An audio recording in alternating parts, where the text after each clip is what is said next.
नमस्कार दोस्तों, welcome to study point. मैं सौरभ शुक्ला। दोस्तों आज हो गया है आपका 23 नवंबर और दोस्तों जो है 13 दिसंबर को जो है आपका एग्ज़ाम होना है। अब दोस्तों आपके पास लगभग जो है 20 दिन का समय बचा हुआ है, तो आपको जो है इस 20 दिनों में काफ़ी अच्छे से प्रैक्टिस करना है। और दोस्तों जो है 13 दिसंबर के लिए आपको तैयार जो है रहना चाहिए। दोस्तों एडमिट कार्ड के लिए आपको परेशान नहीं होना है। दोस्तों कुछ दिन में जो है आपका अगले 2-4 दिन में जो है आपका एडमिट कार्ड भी आ सकता है, तो उसके लिए भी आप चिंता मत करिएगा। दोस्तों इस प्रैक्टिस सेट में हमारा दोस्तों जो हमारा ये 51वां प्रैक्टिस सेट है। इसमें आपको दोस्तों जो है मोस्ट इंपॉर्टेंट 40 प्रश्न दोस्तों जो दिए जाएंगे आपके एग्जाम के लेवल के। तो वीडियो को ज़रूर अंत तक देखिएगा। कितने प्रश्न आप सही कर पाते हैं ये भी हमें ज़रूर बताइएगा। दोस्तों आपके लिए अच्छी खबर यह है, देखिए कि आपका 13 दिसंबर को एग्ज़ाम होना है और इसमें आप जितना भी प्रैक्टिस करते हैं वो एग्ज़ाम के लिए दोस्तों जो है काफ़ी अच्छा होगा। देखिए अनअकैडमी पर दोस्तों जो है डेली T20 सीरीज़ के नाम से जो है एक क्लास चलाई जाती है, जो कि आप बिल्कुल फ्री में, देखिए आपको यहाँ पर याद रखिए कि ये बिल्कुल फ्री में आपको मिल रहा है। तो आप अनअकैडमी पर जाइए, वीडियो के डिस्क्रिप्शन में आपको लिंक भी मिल जाएगा इस टेस्ट सीरीज़ का। तो रोज़ सुबह 8 बजे, देखिए रोज़ सुबह 8 बजे जो है ये टेस्ट सीरीज़ आपको दी जाती है। बिहार एसआई के लिए भी, बीपीएससी के लिए भी, जो कि आपका बीएसएससी से कोर्स जो आपका सेम रहेगा। तो जीएस वाला पार्ट दोस्तों आप यहाँ ज़रूर देखिएगा, आपको 150 क्वेश्चन यहाँ पे पूरा फुल लेंथ टेस्ट मिलेगा। तो सुबह 8 बजे आप जो है इस क्लास को ले सकते हैं बिल्कुल फ्री में। डिस्क्रिप्शन में आपको जो है इसका लिंक भी मिल जाएगा, तो दोस्तों आप उसका फ़ायदा ज़रूर लीजिएगा। तो आइए शुरू करते हैं। देखिए हमारा पहला प्रश्न क्या है, किस अनुच्छेद के तहत संसद विधि द्वारा उच्च न्यायालय के न्यायाधीशों के लिए वेतन, भत्ते व पेंशन संबंधी नियम निर्धारित करती है। तो इस प्रश्न का सही उत्तर हो जाएगा ऑप्शन नंबर बी, अनुच्छेद 221 के तहत जो है ये निर्धारित किया जाता है। तो यहाँ पर बी जो है ऑप्शन हमारा सही हो जाएगा। दूसरा प्रश्न है, केंद्र और राज्य के बीच होने वाले विवादों का निर्णय करने की भारत के उच्चतम न्यायालय यानी कि सुप्रीम कोर्ट की शक्ति किसके अंतर्गत आती है। तो ये निर्णय जो ये शक्ति आती है सुप्रीम कोर्ट की, वो आती है मूल अधिकारिता के अंतर्गत। किस में आती है? मूल अधिकारिता के अंतर्गत। तो अगर आपने यहाँ पर सी चुना है तो आपका सी ऑप्शन जो है करेक्ट हो जाएगा। तीसरा प्रश्न है, जनसंख्या नियंत्रण व परिवार नियोजन जो ये विषय है किस सूची के अंतर्गत वर्गीकृत किया गया है। तो देखिए जनसंख्या नियंत्रण और परिवार नियोजन की बात करें तो यह जो है समवर्ती सूची के अंतर्गत रखा गया है, जिस पर केंद्र और राज्य सरकार दोनों द्वारा कानून बनाया जा सकता है। और तीनों सूचियां जो हैं हमारे 7वीं अनुसूची में रखी गई हैं। समवर्ती सूची में जो है ये विषय रखा गया है। चौथा प्रश्न है, भारतीय संविधान का अनुच्छेद 249 निम्न में से किससे संबंधित है। तो अनुच्छेद 249 की यदि हम बात करें तो इसका संबंध है राज्य सूची के विषयों के संबंध में संसद की विधायी शक्तियों से। क्या है? राज्य सूची के जो विषय हैं उसके संबंध में संसद की विधायी शक्तियाँ के बारे में जो है इस अनुच्छेद 249 में जो है ये वर्णन किया गया है। तो यहाँ पर ऑप्शन नंबर हमारा डी करेक्ट हो जाएगा। पांचवा प्रश्न है, ईरान के शासक नादिर शाह ने 1739 ईस्वी के भारत आक्रमण के समय, यानी कि इसके जब इन्होंने 1739 में भारत में आक्रमण किया था तो उस समय दिल्ली का शासक निम्नलिखित में से कौन था। तो जब ईरान के शासक नादिर शाह ने भारत पर यानी कि दिल्ली पर आक्रमण किया तो उसमें भारत का शासक जो था वो हो जाएगा हमारा Mohammad Shah. Option number A correct हो जाएगा। बात करें नादिर शाह की तो नादिर शाह को जो है ईरान का नेपोलियन भी कहते हैं। और बात करें कि भारत का नेपोलियन कैसे कहते हैं तो समुद्रगुप्त को जो है भारत का नेपोलियन कहते हैं। ये भी प्रश्न कई बार पूछा गया है। छठा प्रश्न है, टाइफाइड रोग के वाहक कौन होते हैं।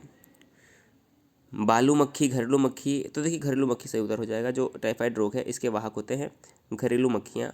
बी ऑप्शन करेक्ट हो जाएगा। सातवां प्रश्न है, घड़ियों में इस्तेमाल किए जाने वाले कार्ड्स जो होते हैं किससे बने होते हैं। तो घड़ियों में इस्तेमाल किए जाने वाले जो कार्ड्स होते हैं तो सही आंसर हो जाएगा हमारा सोडियम सिलिकेट जो है होता है। क्या होता है? Sodium silicate. सातवें प्रश्न का सी ऑप्शन जो है करेक्ट हो जाएगा। आठवां प्रश्न है, निम्न में से किस देश के संविधान से समवर्ती सूची का विचार भारतीय संविधान के लिए अपनाया गया है। तो समवर्ती सूची की बात करें तो ये लिया गया है ऑस्ट्रेलिया के संविधान से भारत में समवर्ती सूची। अमेरिका से बात करें तो जो भारत में मूल अधिकार है और उपराष्ट्रपति का पद है यह यूएसए के संविधान से लिया गया है। इसके अलावा न्यायिक पुनर्विलेखन भी जो है इंग्लैंड से लिया गया है। ब्रिटेन से जो है संसदीय शासन प्रणाली जो है भारत में ली गई है। अगला देखिएगा, नौवां प्रश्न, भारतीय संविधान के मुख्य प्रस्तावना है, यानी कि प्रस्तावना में मुख्य रूप से किसका वर्णन किया गया। तो ऑप्शन नंबर हमारा डी करेक्ट हो जाएगा। विचार, अभिव्यक्ति, विश्वास, आस्था और उपासना के बारे में जो है हमारा जो है प्रस्तावना क्या है। डी ऑप्शन यहाँ पर सही हो जाएगा। 10वां प्रश्न है, प्रथम आंग्ल मराठा युद्ध निम्न में से किस संधि द्वारा समाप्त हुआ था। तो जो प्रथम आंग्ल मराठा युद्ध हुआ था यह साल बाई की संधि के साथ ही समाप्त हुआ था। किसकी संधि के समाप्त? साल बाई की संधि के साथ ही समाप्त हुआ था। और ये संधि कब हुई थी? तो 1782 में जो है साल बाई की संधि हुई थी। इससे पहले अगर हम देवगांव की संधि की बात करें तो ये 1803 में हुआ था। कब हुआ था? देवगांव की संधि 1803 में, साल बाई की संधि 1782 में हुआ था। 11वां प्रश्न है, भारतीय प्रशासनिक सेवा किसके शासनकाल में जो है प्रारंभ हुई थी? तो भारतीय प्रशासनिक सेवा जो है सिविल सर्विसेज हम कह सकते हैं। तो लॉर्ड कॉर्नवालिस को जो है भारतीय प्रशासनिक सेवाओं का जो है सिविल सेवा का जो है जनक माना जाता है। किसे? लॉर्ड कॉर्नवालिस को। डलहौजी की बात करें तो डलहौजी के शासनकाल में भारत में पहली बार ट्रेन चलाई गई। डाक व्यवस्था कब से चालू हुआ? तो वो भी लॉर्ड डलहौजी के शासनकाल में चालू हुआ था। लॉर्ड कर्जन की बात करें तो 1905 में बंगाल का विभाजन इनके समय में हुआ था। ये बात आप याद रखिएगा। 12वां प्रश्न है, कूद नृत्य कहाँ का प्रसिद्ध नृत्य है? तो नृत्य से भी प्रश्न बनते हैं। तो इस प्रश्न का सही उत्तर हो जाएगा जो कूद नृत्य है यह जम्मू कश्मीर का प्रसिद्ध नृत्य है। इसके अलावा जम्मू कश्मीर के कुछ नृत्य और है जहाँ से प्रश्न बनते हैं। तो एक नाम है राउफ। क्या है? राउफ जो है यहाँ का एक प्रमुख नृत्य है। और एक यहाँ का प्रमुख नृत्य है राउक और हिकात। ये दोनों जो है यहाँ के जम्मू कश्मीर के प्रमुख नृत्य में से आते हैं। राजस्थान की बात करें तो यहाँ का जो घूमर है यह बहुत ही प्रसिद्ध लोक नृत्य है। क्या है? घूमर। 13वां प्रश्न है, कनिष्क ने पाटलिपुत्र के किस बौद्ध विद्वान को अपने दरबार में प्रश्रय दिया था? तो 13वें प्रश्न का सही उत्तर हो जाएगा, कनिष्क ने जो है पाटलिपुत्र के विद्वान अश्वघोष को जो है अपने दरबार में प्रश्रय दिया था। तो अश्वघोष यहाँ पर हमारा सही उत्तर होगा। 14वां प्रश्न है, बिहार कहाँ विस्तृत है? कर्क रेखा के उत्तर में, दक्षिण में, कर्क रेखा के उत्तर तथा दक्षिण दोनों में, या फिर इनमें से कोई नहीं? तो देखिए जो हमारा बिहार स्थित है वह कर्क रेखा के उत्तर में स्थित है। कहाँ पर स्थित है? बिहार कर्क रेखा के उत्तर में स्थित है। 15वां प्रश्न है, संविधान का वह कौन सा संशोधन है जिसके द्वारा 4 क्षेत्रीय भाषाओं बोडो, संथाली, डोंगरी तथा मैथिली को संविधान में जोड़ा गया? तो 15वें प्रश्न का सही उत्तर क्या हो जाएगा? देखिए ऑप्शन नंबर बी। जो 92वां संविधान संशोधन हुआ था कब हुआ था? 2003 में। इसके तहत हमारी जो 8वीं अनुसूची है उसमें 4 भाषाओं का जो है इसको जोड़ा गया। कौन सी? बोडो, संथाली, डोंगरी और मैथिली। इन 4 भाषाओं को जो है स्थान दिया गया था 8वीं अनुसूची में, जिसके बाद जो है हमारे 8वीं अनुसूची में 22 भाषाएं जो है हो गई थी। 16वां प्रश्न है, निम्न में से कौन अंतर्राज्यीय समिति के अध्यक्ष होते हैं? तो अंतर्राज्यीय समिति के अध्यक्ष होते हैं देश के प्रधानमंत्री, और वर्तमान में श्री नरेंद्र मोदी जी जो है देश के प्रधानमंत्री हैं और यहीं भी जो है अंतर्राज्यीय समिति के अध्यक्ष भी हो जाएंगे। 17वां प्रश्न है, बिहार के किस जिले में सोमेश्वर की पहाड़ी स्थित है? तो ये इंपॉर्टेंट प्रश्न है। तो जो बिहार की सोमेश्वर पहाड़ी है वह बिहार पश्चिमी चंपारण जिले में स्थित है। कहाँ पर? पश्चिमी चंपारण। आप कह सकते हैं कि जो सोमेश्वर की पहाड़ी होती है यह बिहार और नेपाल के बीच में कुछ सीमा बनाने का भी कार्य करती है। 18वां प्रश्न है, 14 वर्ष से कम उम्र के बच्चों को काम पर नहीं लगाना किस अधिकार के प्रति संरक्षण है? तो देखिए जो शोषण के विरुद्ध अधिकार है इसके तहत 14 वर्ष से कम आयु के जो है किसी भी बच्चे को कार्य नहीं किया जा सकता है, जो कि बाल श्रम को जो है निषेध किया गया है हमारे संविधान में। अगला है 19वां प्रश्न, अकबर के संदर्भ में निम्न में से कौन सा मिलान गलत है? तो अकबर के संदर्भ में से कौन सा मिलान गलत है? पहला दिया हुआ है दास प्रथा का अंत 1562 में हुआ था, बिल्कुल सही है। जजिया कर 1564 में समाप्त हुआ था, ये भी सही है। दिन ए इलाही की स्थापना 1882 में हुई थी, ये भी सही है। ऑप्शन नंबर डी गलत हो जाएगा। जो इलाही संवत है इसकी स्थापना 1885 में नहीं हुई थी बल्कि 1883 में हुई थी। तो ऑप्शन नंबर डी जो है हमारा सुमेलित नहीं है। डी अगर आपने चुना है तो आपका जवाब सही हो जाएगा। 20वां प्रश्न है, चंपारण आने का निमंत्रण महात्मा गांधी को किसने दिया था? तो देखिए चंपारण आने का निमंत्रण महात्मा गांधी को राजकुमार शुक्ल जी ने दिया था। किसने? राजकुमार शुक्ल जी ने। और इनके ही निमंत्रण पर या फिर आमंत्रण पर महात्मा गांधी 1917 में चंपारण में आए थे और यहीं पर चंपारण सत्याग्रह जो है हुआ था। 21वां प्रश्न है, स्पंज क्या है? तो स्पंज जो है एक प्रकार का जंतु है। क्या है? एक जंतु है। 21 नंबर का सी ऑप्शन करेक्ट होगा। 22वां प्रश्न है, केले का खाने योग्य हिस्सा क्या कहलाता है? केले का खाने योग्य हिस्सा क्या कहलाता है? डी ऑप्शन सही हो जाएगा।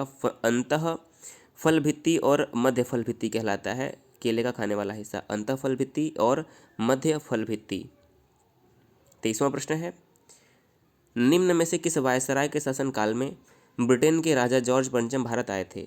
तो देखिए बहुत ही इंपॉर्टेंट प्रश्न है। आपको पता होगा कि 1911 में हमारे देश में दूसरा दिल्ली दरबार लगा था और जॉर्ज पंचम भारत में आए थे और उसमें भारत के वायसराय थे। लॉर्ड हॉर्डिंग सेकेंड कौन थे? Lord Harding second. और यहीं पर जो है बंगाल के विभाजन को रद्द करने की घोषणा की गई थी और राजधानी को कलकत्ता से दिल्ली स्थानांतरित करने की भी घोषणा की गई थी। ये दोनों बातें यहाँ से इंपॉर्टेंट है, आप याद रखिएगा।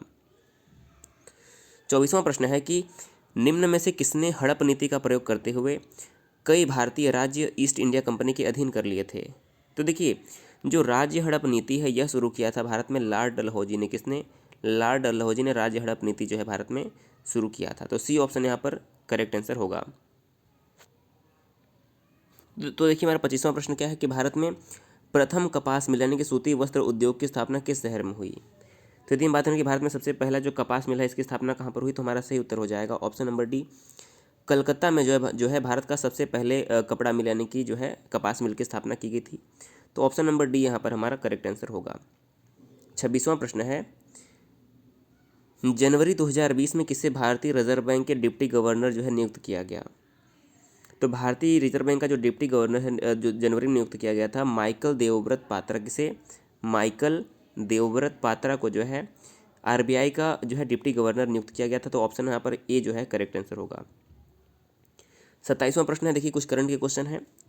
हाइड्रोजन विजन 2025 का संबंध निम्न में से किससे है? पहला ऑप्शन है पेट्रोलियम उत्पाद के भंडारण से, ग्रीन हाउस प्रभाव से, यूरो 1 तथा यूरो 2 वाहन से, या फिर इनमें से कोई नहीं। तो देखिए, हाइड्रोजन विजन जो 2025 इसका संबंध है पेट्रोलियम उत्पाद के भंडारण से। ऑप्शन नंबर ए यहाँ पर पेट्रोलियम उत्पाद के भंडारण से करेक्ट आंसर होगा। 28वां प्रश्न है, इकोनॉमिक इंटेलिजेंस यूनिट यानी कि ईआईयू द्वारा जनवरी 2020 में जारी डेमोक्रेसी इंडेक्स सूची यानी कि लोकतंत्र सूचकांक में भारत को कौन सा स्थान प्राप्त हुआ है? तो इस प्रश्न का हमारा सही उत्तर हो जाएगा, भारत को स्थान प्राप्त हुआ है 51वां लोकतंत्र सूचकांक यानी कि डेमोक्रेसी इंडेक्स में। ऑप्शन नंबर बी यहाँ पर हमारा सही उत्तर हो जाएगा। 29 नंबर प्रश्न है, अल हिलाल नामक समाचार पत्र का प्रकाशन किसने आरंभ किया था? तो अल हिलाल नामक समाचार पत्र जो था इसका प्रकाशन किया था मौलाना अबुल कलाम आज़ाद ने। किसने? मौलाना अबुल कलाम आज़ाद ने। और मौलाना अबुल कलाम आज़ाद जो थे स्वतंत्र भारत के पहले शिक्षा मंत्री भी बने थे, तो इनका नाम आप याद रखिएगा। 30वां प्रश्न है, किस संगठन की स्थापना का श्रेय, यहाँ पर श्रेय लिखा हुआ है, तो किस संगठन की स्थापना का श्रेय महादेव गोविंद रानाडे को दिया जाता है? तो देखिए, प्रार्थना समाज की स्थापना आत्माराम पांडुरंग और केशव चंद्र सेन के द्वारा किया गया था। सही उत्तर हो जाएगा कि जो विधवा पुनर्विवाह एसोसिएशन था इसकी स्थापना का श्रेय जो है महादेव गोविंद रानाडे को दिया जाता है। तो ऑप्शन नंबर बी यहाँ पर अगर आपने चुना है तो आपका जवाब करेक्ट हो जाएगा। 31 नंबर प्रश्न है, गंगा की सहायक नदियों में से किस नदियों का उद्गम नेपाल स्थल जो है नेपाल हिमालय से, यानी किन नदियों का उद्गम जो है नेपाल हिमालय से होता है? तो देखिए, यदि हम पहला बात करें घाघरा नदी, तो घाघरा नदी का उद्गम जो है नेपाल में तकलाकोट से लगभग 37 किलोमीटर दूर यहाँ इसका उद्गम होता है, यानी कि नेपाल हिमालय से इसका उद्गम होता है। रामगंगा का उद्गम जो है नैनीताल के पास से होता है।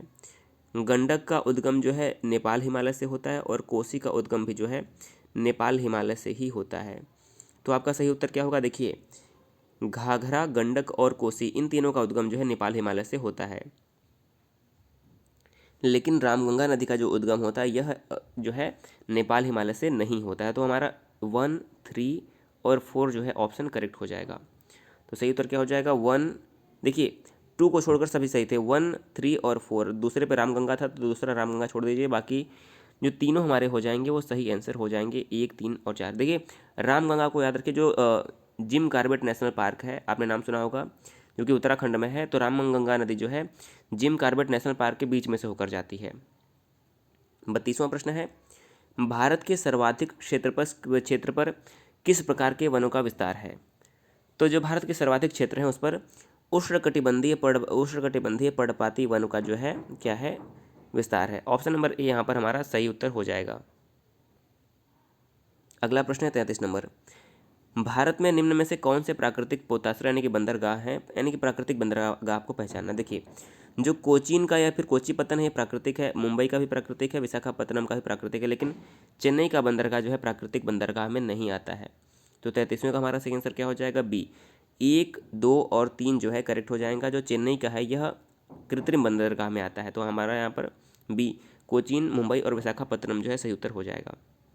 34वां प्रश्न है,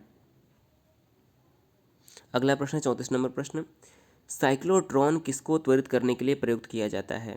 साइक्लोट्रॉन किसको त्वरित करने के लिए प्रयुक्त किया जाता है? तो सही आंसर हो जाएगा ऑप्शन नंबर बी, प्रोटॉन को त्वरित करने के लिए प्रयोग किया जाता है। 35वां प्रश्न है, नीला थोथा क्या है? नीला थोथा क्या है? तो यह एक कॉपर सल्फेट होता है, कॉपर सल्फेट को ही नीला थोथा कहा जाता है। ऑप्शन नंबर ए करेक्ट हो जाएगा। 36वां प्रश्न है, एक्वा रेजिया निम्न में से किसका मिश्रण है? तो एक्वा रेजिया जो होता है वो हाइड्रोक्लोरिक अम्ल तथा नाइट्रिक अम्ल का मिश्रण होता है। ऑप्शन नंबर बी यहाँ पर हमारा सही उत्तर हो जाएगा। 37वां प्रश्न है, चंद्रगुप्त द्वितीय विक्रमादित्य के शासनकाल में निम्न में से कौन भारत भ्रमण के लिए आया था? तो देखिए, चंद्रगुप्त द्वितीय विक्रमादित्य के शासनकाल में जो है फाहियान भारत में आया था, तो ऑप्शन नंबर यहाँ पर फाहियान करेक्ट हो जाएगा। बात करें कि ह्वेनसांग की, तो देखिए ह्वेनसांग जो है यह आया था हर्षवर्धन के शासनकाल में भारत, तो दोनों का नाम आप याद रखिएगा। 38वां प्रश्न है कि भक्ति आंदोलन का जन्मदाता किसे माना जाता है? तो भक्ति आंदोलन जो भारत में शुरू हुआ था उसके जन्मदाता माने जाते हैं रामानुजाचार्य। सी ऑप्शन जो है रामानुजाचार्य इस प्रश्न का सही उत्तर हो जाएगा। 39वां प्रश्न है, ब्रिटिश काल में किस एक्ट में विद्वान भारतीयों को बढ़ावा देने तथा देश में आधुनिक विज्ञानों को ज्ञान को प्रोत्साहित करने के सिद्धांत को शामिल किया गया? कब शामिल किया गया? तो ये शामिल किया गया 1813 का जो चार्टर एक्ट आया था उसके तहत जो है ये सब शामिल किया गया। और आज का हमारा अंतिम प्रश्न है, पुरंदर की संधि निम्न में से किस किस के बीच में हुई थी? तो जो पुरंदर की संधि हुई थी यह हुई थी हमारी जय सिंह और शिवाजी के बीच में। सही उत्तर क्या हो जाएगा 40 नंबर प्रश्न का? पुरंदर की संधि हुई थी महाराजा जय सिंह और शिवाजी के बीच में, तो ऑप्शन नंबर 20 प्रश्न का सही हो जाएगा। तो देखिए दोस्तों, इस वीडियो में हमने 40 प्रश्न देखे, आपने कितने सही किए ज़रूर बताइएगा। अगर वीडियो पसंद आए तो वीडियो को जरूर शेयर करिएगा, चैनल पर पहली बार आए तो जरूर सब्सक्राइब भी कर दीजिएगा। वीडियो देखने के लिए बहुत बहुत धन्यवाद।